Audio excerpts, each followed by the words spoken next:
We are rolling, guys. We made it to... What are you doing, bro? You better put that part.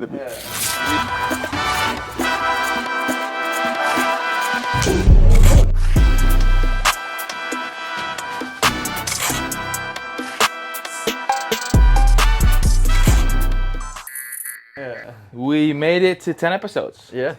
We are back with another episode here at the Bullpen Podcast, brought to you by Bigelow Tea. No, I'm kidding. Bigelow Tea doesn't pay us anything. OVR Performance Shout out to OVR Performance. Yeah, dude. They have really good technology that's helping us, improve our training when it comes to, physical quality and stuff like that. So, shout out OVR.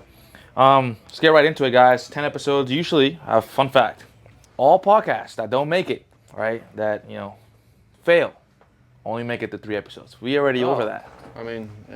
We're batting over 300 right now, right? By a we're lot. Hall of Fame right now. Yes. Just got to keep it rolling. See what we get to. Yeah. Joe Rogan, about 2,000 episodes. Yeah, that's a long way to go. But hey, you gotta start. You gotta start at the bottom, work your way to the top. You gotta work somewhere. Topic of the day, guys. We're gonna keep it simple. Things you hate to see. Just simple things that you hate to see, either in a training environment, in baseball as a whole, in like baseball games. What are those things that, like, when you see, you're like, dude, what the heck? I'll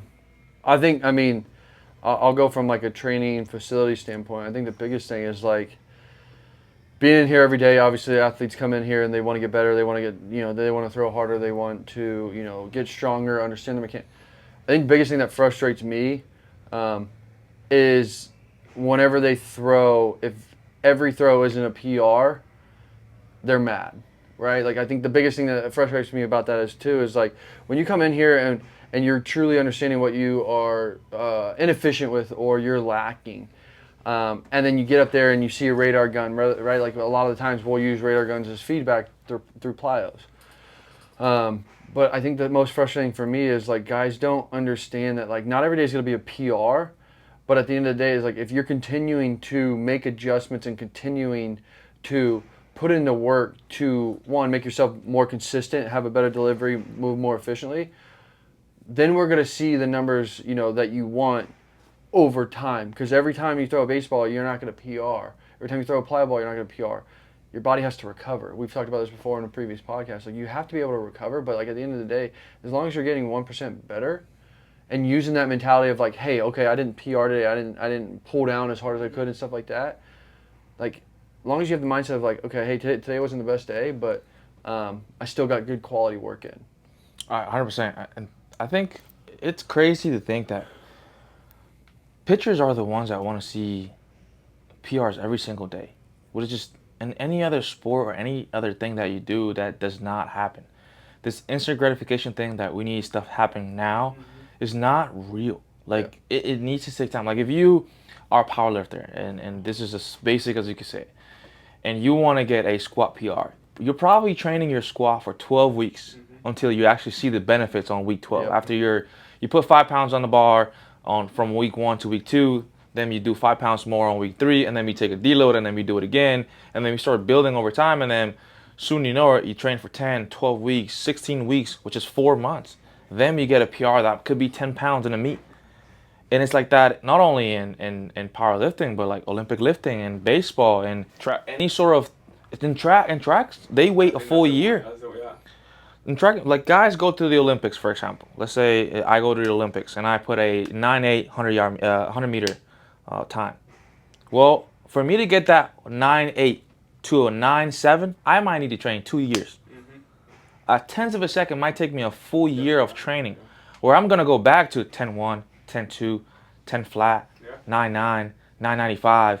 But like people need to understand, like you're saying, like once you get to a certain level of elite, things take more time. And if you're expecting the PR every single day, man, like it's not gonna happen. You just hate to see it because they get mad, they get frustrated, and because that frustration, it starts, and then the quality of the session goes down, and then you're not getting quality sessions over time. So like over time, you're just going down instead of going up. Yeah. Now it's understanding that there's a limit. It's a time that we won't PR no more in your life. And I mean, you're seeing runners. Usain Bolt didn't PR after his 9.58. He was still in his prime. So you're thinking, oh, next year he's gonna be 9.48, and then 9.30, and then 9 flat. So it's like it's just understanding that one of the things that I really don't like is when athletes want feedback just even before they throw the ball. So they're throwing and they're looking back. How was that? Bro, let me just watch a couple throws. Let me process what I'm thinking, and then I give you feedback. But it's just they everywhere except in the throw. So it's like, just do your job and let me do my job. Just throw a couple balls. Let's see if you can adjust by yourself. If you cannot do it, okay, now I'm gonna start coaching you. But I can start coaching you the first throw because it's like, how can you learn how you like your body? You know, like how can you how to adjust? So I think that's one of the things I don't like. Yeah, right. I'm so glad you said that because I think that's a really valid point to where like anyone that listens to this and understands this to where it's like we have these conversations and it's like we pick each other like last week when we sat down and I was like, hey guys, I see something, but I want to see if you guys see this, right? Like to where it's just like the reason why we want to see multiple throws because one, at the end of the day, too, is like sometimes we don't see stuff like what we talked about before, too. Is like you've been with an athlete for so long and you're like, man, I feel like I've thrown everything at him and stuff like that. But at the end of the day, like what you said, though, too, is like being able to, one, see multiple throws, but also at the end of the day, like I usually want my athletes to give me feedback because if I see something, but they don't know how to feel it, it don't matter, right? Yeah. So like it's like a very valid point to all that is like another thing that I think is very frustrating. It's like they make a throw and they're like, "Was that better?" And it was like, and I will say, I don't know. You tell me, because what did you feel like? What? Because I think when I first started this job, one of the things that like I had a hard time adjusting to was guys were constantly asking like, "Well, what did that look like? How did that look like?" Man, I don't know. Like, how did it feel? Because at the end of the day, like, if you don't know what your body's doing or what it feels like, to where if you do PR on a throw and you're like, I have no idea what I did, okay, well, like, how are you going to be able to replicate that and stuff like that? So I think that's a very valid point that I think a lot of guys misinterpret to where they come in, they want help from us, but we give them what we want to give them in a sense of, like, to help them, but they still don't know what to do and how to feel it. So, like, it just... They end up being confused. Yeah, athletes need to understand how learning actually occurs. Yeah. There is this feedback that you need to get. They call it knowledge of result, right? Sometimes I tell an athlete, look, we're going to do this drill. If you fall forward, bad rep. If you stay stable, good rep. That is your feedback right there. And your brain will process of like, oh, I just fell forward. How can I self-organize and not fall forward, right? And then your body's going to just find a way to, get that correct. And then once you get it, your coach doesn't need to tell you that. That's why we use rate of feedback. Where like, even on low or moderate intensity days, like, hey, you're throwing an 80 mile per hour plier or a baseball. Hey, can you throw that same intensity, less effort? Can you be a little bit more whippy? Can you get the velocity to go up with less effort? And then let's say they get a 2 mile per hour increase. Let's go to 82. And like, man, I felt easier. All right, what you did there? Right? The gun is telling us like if it's better or not. Because sometimes it could look better, but is it actually better? Yeah. Right. And using rate of feedback like we've talked about and other metrics that we use actually confirms that to the athlete itself. But the athlete needs to figure it out on his own. Right. We have the roadmap where like mechanically this is what we need to do. We have to guide you here and there. But at the end of the day, you have to kind of figure it out. The athlete needs to figure it out and like understand that was a good rep. That was a bad rep. If you're throwing 90 and all of a sudden you drop to 87, you know immediately that's a bad rep. Yep. You need nobody to tell you that's a bad rep. It's a shitty rep. Yep. Dude, figure it out. What did you just do? Oh, I don't know. Go back to 90. What was going on? Yeah. So athletes need to understand like if somebody's always telling you what to do, your brain never gets to process the good and the bad. And the learning never occurs. So yes, you need the coach. You need us to guide you. But you need to use your brain to and process things to learn, if that makes sense. Yeah, I think the biggest thing, too, is like where I think I have seen my athletes grow is where it becomes a conversation of ping pong back and forth, right? Where I've laid down the information, I've laid down the foundation, and now my athlete is starting to understand how he's supposed to move, how he is supposed to move, not how he wants to move like. Right? So now we're having more in-depth conversations of where the very minute little details of the delivery of like, hey, if we catch the arm right here, or if we're a little bit more patient with the torso, this is what's going to happen. Instead of it being like what you said, hey, you're leaking forward, or you're doing, if the athlete doesn't understand why he's looking forward, at the end of like you aren't going to see the changes that you want because like he doesn't even understand what the hell's going on. Yeah. And I think that's one thing that like I've done with my athletes as of last couple months is when they send me videos, I make them give me their thoughts and what their thought process was when they're doing their plyos or they're throwing. That way I can kind of see like if they're starting to understand what we're trying to accomplish, right? And I think that's when you see the growth because then at the end of the day, I'll have an athlete be like, hey dude, it finally clicked of what we've been talking about, right? So then now our conversation goes from being about the same thing over and over again to now it's like, now we can kind of start to build off that and build a bigger foundation of like, okay, you understand this now. Now we can really make the adjustments that we really want. 100%. I think another thing is when it comes to videos and athletes sending you videos, and one of the things I don't like is they send you a video and that's it. Yeah, no input. Like, oh wow. So I'm gonna do the same thing. I'm gonna send a video and don't say anything. I'm gonna move, and that's it. It's like we need feedback. How you felt? What was your thought process? And then, like you said, then we get on the same page. Oh, let's see if you're understanding what I'm saying. Mm-hmm. But if you don't give me feedback when you send me a video, we're gonna make the process longer because I'm gonna ask you all this question. How do you feel? How was the arm? Blah blah blah. And then it's like now we have to take long for me to send you a video because the only thing you did is send a video. Just tell me what was your thought process, what we were trying to do in the video, and if it looked like you were trying to do that, I'm gonna tell you. If it's not, it's like, nah. Yeah. From a remote standpoint, yeah, like it just feels transactional when guys do that. It feels like you're just like you're AI. Here you go. Here's a video, dude. Like, okay, what was Velo like? Were you around the zone? Did it feel good? Did it not feel good? Yeah. Was that a whack? Like, where do you miss your pitches? Why do you feel like you miss your pitches? Thought process, and that just helps us guide athletes better. If you don't get into that, it's just like, all right, let's talk about mechanics again, I guess. And then it just turns into this kind of like I said, transactional. There's no communication go back and forth. Well, and the athlete gets frustrated. Yeah, because they're like, oh, I'm just getting breakdowns and I'm not getting progress. I'm like, well, because we're not on the same page. We're not talking. Yeah. And when I ask you to give me the feedback, you just say, oh, it felt good. Yeah. And dude, it just throws me off. Oh, I feel good. That doesn't help. Yeah. Like, what felt good? Why did it feel good? Mm-hmm. What was good? Yeah. Oh, what we talked about last time with the glove arm. Oh, that helped a lot. I feel like I was staying close a little longer. Perfect. I like that. Yeah. All right, Velo was better this time around. You told me that felt better. All right, let's continue work on that. Yeah. You know what I'm saying? Yeah. So it's like athletes need to be more proactive. Yeah. To help us guide them, right?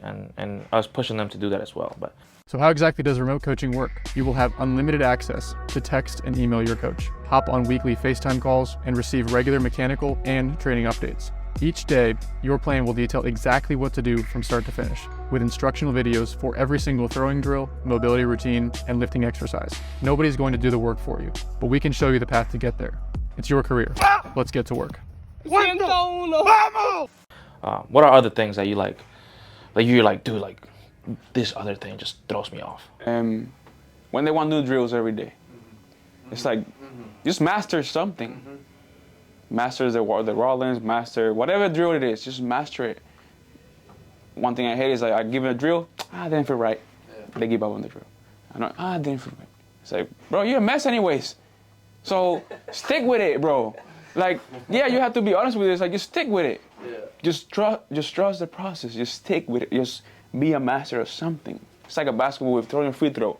It doesn't change anything. You're just throwing a free throw, right? Just thinking a free throw. So it's like, yeah, it's boring. It's the same thing every day. So it's like, it doesn't change. So it's like, just master something. So I think that's one of the things I hate because these athletes are just want new drills. And I think social media is a thing that is just messing everything up because it's like, they see all this fancy stuff, a leg here and something here. And it's like, oh, I want to do that.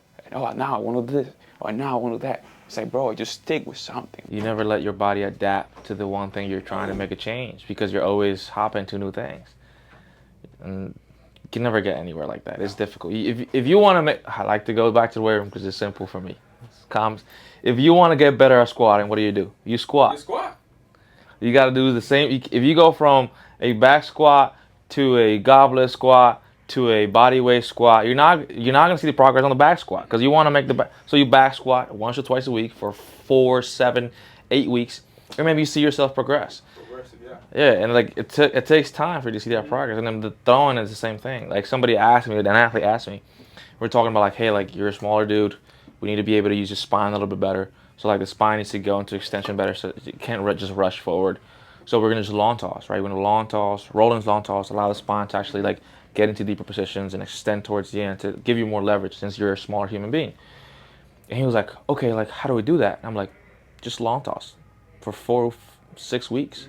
Your body's gonna get adapted to that. It's gonna get the stretch. Every time you long toss, you're gonna start feeling like you're getting into deeper positions because your body's like, oh, this is what he wants to do. It's gonna give you more of that. And within a couple weeks, you're gonna see the difference. And all you're doing is the same thing. And then that same athlete, so big PR and his pull downs and his plyo testing is like 3 miles per hour within 3 weeks. And we didn't do anything different. We just long toss because and what was the goal of it? We need the spine to extend a little bit more. Yeah. Long toss is going to help you with that. Oh, how do we do it? A little bit of mobility and long toss. That's it. So you guys need to sell out for the thing that needs to go for, and then give it time. If it doesn't work within like 5 weeks, okay, we could talk about change after. But if it's day 1 and you want to change to day 2, like, all right, dude, you got to be patient. I think that's leads up to like what my thought process was, right? Like I think that being said, like I've had a few of my athletes that are like, you know, I've made adjustments to their plyos because like I'm seeing things differently. After a while, I'm seeing things a little bit differently, and I'm just like, all right, I want to give this a go. And then it's like the athlete will then like reach out to me and be like, oh, I saw this on the internet. I want to try this drill. I think it's gonna work. And like at the end of the day, and I think this ties into like one of my pet peeves as, say we're on the floor and we're working with a guy and like we try a position or we ask him to do something and something clicks. That aha, that epiphany is like, oh, dude, oh my gosh, I felt it.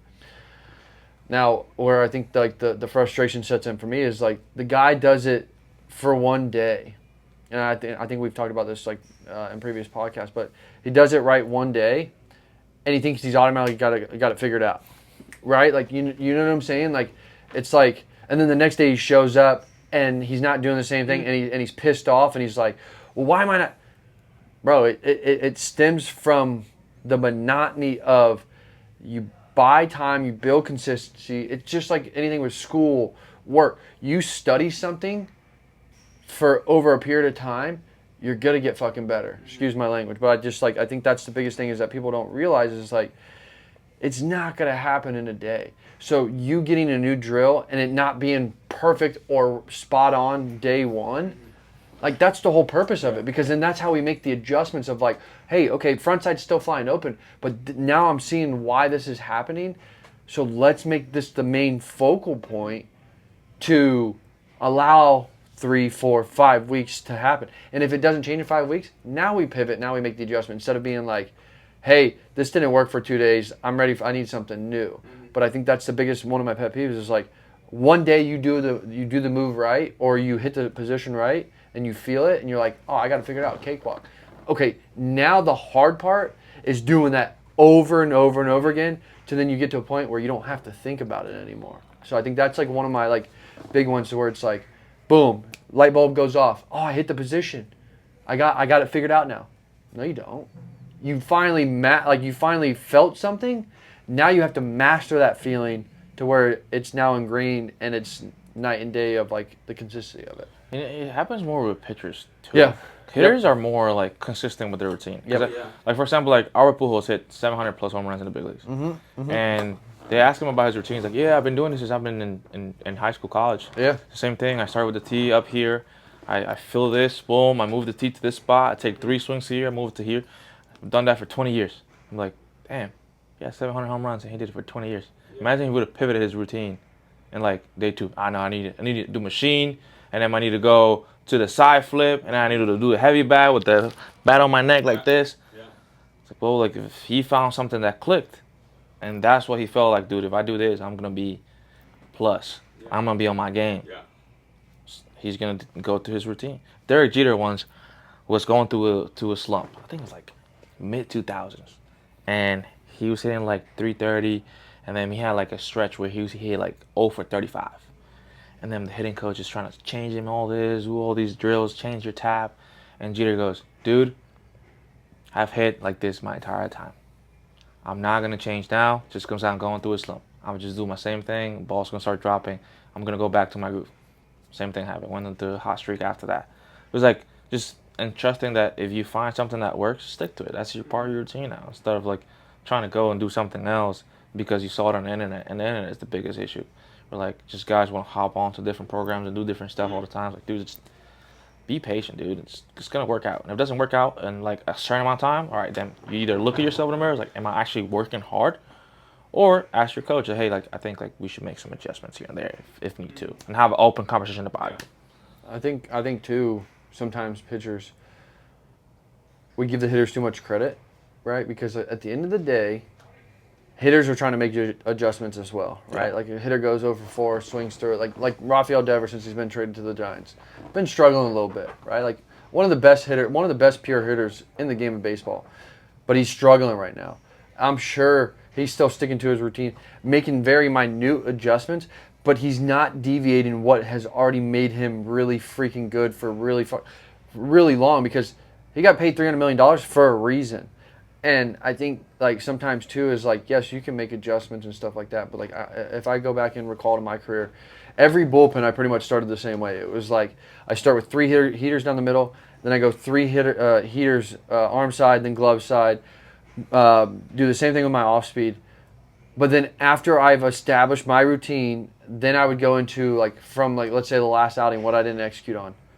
Then that would be my focal point. But my main emphasis was like, I want my 3 heaters middle. I want my 3 heaters arm side. Like I didn't deviate from a lot of like my routine, but at the end of the day too, hitters are making adjustments just like pitchers are. But I think what happens a lot of times is when guys become strictly pitchers, they lose their athleticism, right? They forget how to move. They forget that like they feel like they have to get so robotic and so tight to hit every position. But at the end of the day, like think back when we were kids, man.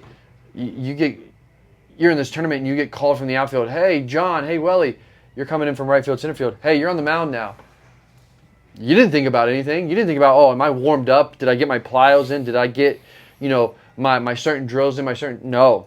It's like, all right, my turn to pitch. Let's go. Boom, take it. And I think sometimes nowadays, like the narrative is like, oh, if you don't get everything in, you're not going to pitch good. No, I mean, but it just stems from that consistent routine of, hey, if you do your prep work, you do your pre-work before the game, you got your work in. Yeah. You know exactly what you need to do now, right? Like, and I think that's part of it to where, like, I love when we, like, bring up, like, big leaguers and stuff like that to where it's, like, a lot of guys that, watch this stuff, sign up for Tread, think that these big leaguers just every day try something new. No, watch a big leaguer take batting practice and watch Freddie Freeman take batting practice. That man literally tries to take the ball away every single time. Mookie Betts, like all these like elite type of hitters have a routine that makes them really good. That's why they're in the big leagues and they make the millions. Yeah. Yep. I mean, I'm good. I mean, I only wanted to say one thing. I wanted to give you two a shout out, one, for having me on this podcast, but two, how appreciative I am, right? You guys have been doing this podcast before I hopped on. You guys were doing it in Spanish. And I think I don't think people realize how cool this is, right? Like, to me, I feel at home. We've talked about this, right? This is like Clubhouse to me. But I wanted to give you guys a shout out for, one, taking this podcast, inviting me on, but also going from being, in Spanish to English, because think about it, this is your guys' second language. And, it's really tough because, like, you have all these thoughts in Spanish, right? It's a little bit easier for you guys to verbalize it. But I think it really shows, like, adaptability, right? And I think it's really cool because it just kind of ties into everything that we talk about, right? It's like, hey, it might be a little bit uncomfortable, but look how much we flow now. So I just want to give you guys a shout out for, one, having me on, but two, also English being your second language, and like literally like killing it and stuff like that. We appreciate you being part of it. You're open from day one. Like, yo, dude, I'd love to be part of it. You have experience that not many people have. Yeah. You played in the show. You've walked the walk. So it's like having you here and expressing your knowledge to a lot of the people out there that are watching these. Like, we might not be getting a lot of views, but if we get 100 views, we get 150 views. That's 150 people that we help. Yeah, 100%. And that, I mean, the guys that I've watched on the floor say, hey, I watched the last video. Yeah. Pretty sick. I learned a couple things from that. It's like, that's pretty awesome. No, yeah. So even though we don't have that big of an audience right now, but if you don't, make sure you like, you comment, subscribe, because I can push it. That could push it to other people, you know what I'm saying? Yeah. Help a friend out. But just understand, like, we have to adapt, we have to grow, and we just appreciate you having on the podcast with us. We're gonna have guests coming soon too. Yep. That'll be fun. That'll be fun. Having guests ask questions, so we're not always talking about what our point of view, but from a different point of view, guys from the outside, other coaches from Tread. So stay tuned for those videos. And like I said before, if you guys want to have a conversation, you guys want us to talk about a certain topic, please drop it on the comment section below, and we could start talking about those things. But yeah, super happy about where we're heading. Yep. With that, sponsor today, Jesus Christ. When we talk about followers, we want true followers. Yes. Jesus only had 12 followers. Yeah. Everybody else was just watchers, So we want true followers. Like I always told John, if 100 people really watch every day, every time, that's a true followers. Hey, you get your 100 people that just true followers, Imagine those 100 people watching you in a room. That's a lot of people, So, yeah, man, I'm glad Nick was here. And, when he came, I said, John, yeah, English is good, It helped us to, keep learning, develop our English, be able to communicate better. So I think it was good to me, and it just helped us to, have better ideas when it comes to the English part of things. Because in Spanish we can have different, variety of things in our mind, but in English we have to be more organized. That's the way I see it. Which I like it, keep it more professional, and it's part of the job. So allows us to grow as a cohesive unit in a professional way. Well, it's challenging, right? It's a challenge because, like I was saying, like the reason why I wanted to give you guys credit is because, like, everything that we talk about, and it's easy for you to translate it, boom, like that in Spanish. But then, like, at the end of the day, when your language is second, English is your second language, like, it takes a little bit of time. have to slow down. Right, Yeah. right. But that you saying that as a athlete, slow down. Yeah. Right. Yeah. Slow down.